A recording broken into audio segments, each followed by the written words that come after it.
বিবিসির একটি অনুসন্ধানী প্রতিবেদনে জানা যায় কিছু ইমিগ্রেশন অ্যাডভাইজার মাইগ্রেন্টদের বিভিন্ন অপকৌশল শেখাচ্ছেন যাতে তারা ব্রিটেনে বসবাসের অনুমতি পেতে পারে। এর মধ্যে এমন ঘটনাও রয়েছে যেখানে মানুষকে সমকামী হওয়ার ভান করতে বলা হচ্ছে অ্যাসাইলাম পাওয়ার জন্য।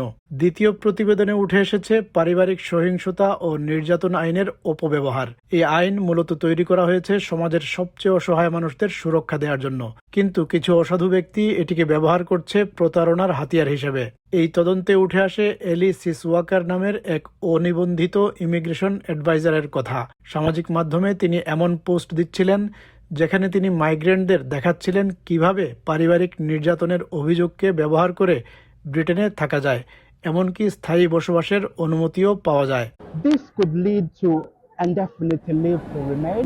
বিষয়টি যাচাই করতে বিবিসির এক সাংবাদিক গোপনে তার সঙ্গে যোগাযোগ করেন। প্রতিবেদক নিজের সম্পর্কে একটি গল্প বানিয়ে বলেন তিনি তার ব্রিটিশ স্ত্রীকে ছেড়ে অন্য একজনের সঙ্গে থাকতে চান, কিন্তু তার ভিসা তার স্ত্রীর ওপর নির্ভরশীল, অর্থাৎ তিনি স্পাউস ভিসায় আছেন।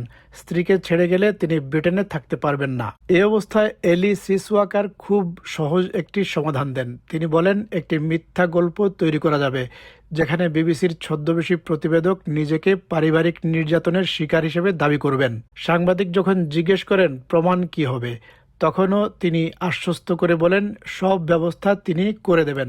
Just to be on the safe side that I understand, you have something like maybe you made a story for me. What are you gonna say and what not? I do. I'll create one. Oh, you create one. Yeah. Like Don't worry, I have one. you have already one. Yeah. Like what evidence are we going to use? Because she doesn't hit me or anything, so there's no domestic violence. So how will it work? Orally, you two have been having an argument, and she's been telling you things like, remember, I'm the one who brought you here. I'll put your case under psychological domestic abuse. What is that? You know when someone's playing with your mind? Yeah. Yeah. এমনকি তিনি আগের এক ক্লায়েন্টের একটি case সফল হওয়ার চিঠিও দেখান যাতে বোঝানো যায় যে এই পদ্ধতিতে কাজ হয়। যদিও সাংবাদিক স্পষ্ট করে বলেন তার গল্প সত্য নয়, তবুও এলি বলেন তাতে কোনো সমস্যা হবে না। Your application under the Migrant Victims of Domestic Abuse concession has been successful. You done that? That's what I'm showing you. So you've Okay. got nothing to worry. So It's the man. Yeah. But mine is not genuine. I know. Yeah, but mine. Okay, cool. এই ঘটনা শুনে এক অভিজ্ঞ আইনি বিশেষজ্ঞ তীব্র প্রতিক্রিয়া জানান। তিনি বলেন পারিবারিক নির্যাতনের আইন কোনো খেলা নয়, এটি এমন মানুষদের সুরক্ষা করার জন্য যারা সত্যি ভয়াবহ নির্যাতনের শিকার। এই আইনকে প্রতারণার জন্য ব্যবহার করা অত্যন্ত লজ্জাজনক। Well, very shocking, really, because the domestic violence provisions are there to protect extremely vulnerable victims of domestic violence. I have had clients who barely escaped with their lives, with really abusive husbands that tracked them down and nearly killed them, and they had to get police protection. So this is no joke. And this guy is proposing to use that to manipulate the system, try and get this guy to be able to stay. It's disgraceful. It's absolutely disgraceful. For me, it's the lowest of the low, personally. এ ধরনের প্রতারণার পেছনে একটি বড় কারণও রয়েছে। যদি কেউ পারিবারিক নির্যাতনের শিকার হিসেবে স্বীকৃতি পান এবং তার সঙ্গী ব্রিটিশ নাগরিক হন, তাহলে তিনি ব্রিটেনে থাকতে পারেন, সরকারি সহায়তা পেতে পারেন এবং তুলনামূলক দ্রুত গতিতে স্থায়ী বসবাসের অনুমতি পেতে পারেন।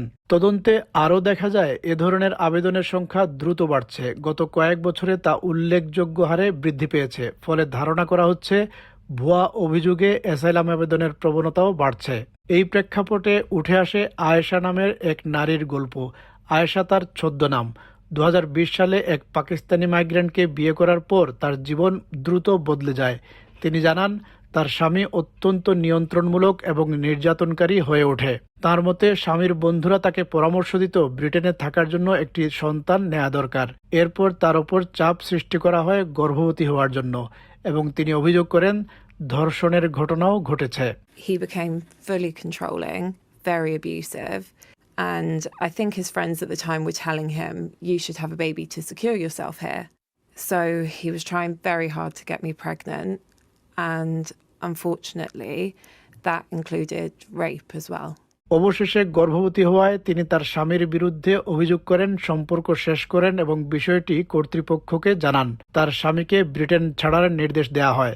He was told to leave the country, and that's what triggered the allegation of domestic abuse to the police.